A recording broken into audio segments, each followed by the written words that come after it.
Title: लापरवाह मूर्ख बातूनी कछुआ।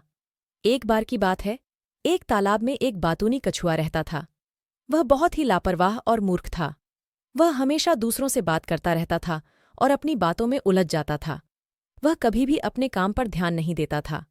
एक दिन कछुआ तालाब के किनारे बैठा हुआ था। तभी एक बंदर आया और उससे बात करने लगा। बंदर बहुत ही चालाक था। वह कछुए को बातों में फंसाकर उससे उसका घर का पता पूछने लगा। कछुआ बंदर की बातों में आ गया और उसे अपना घर का पता बता दिया। बंदर कछुए का घर जानकर खुश हो गया।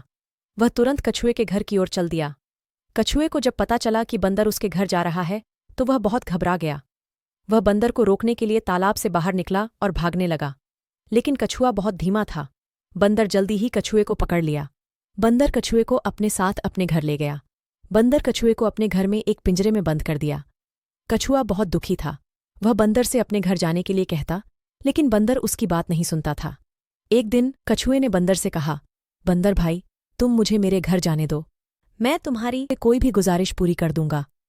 बंदर ने कहा, ठीक है, मैं तुम्हें तुम्हारे घर जाने दूंगा, लेकिन तुम मुझे ये बताओ कि तुम इतना लापरवाह और मूर्ख क्यों हो।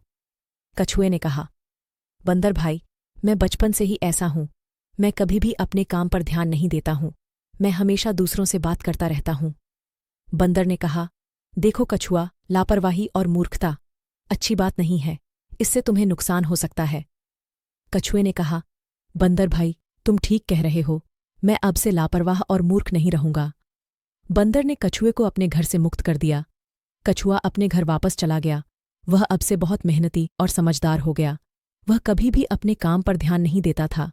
कछुए की कहानी से हमें यह शिक्षा मिलती है कि लापरवाही और मूर्खता अच्छी बात नहीं है। इससे हमें नुकसान हो सकता है। हमें हमेशा अपने काम पर ध्यान देना चाहिए और समझदारी से काम करना चाहिए।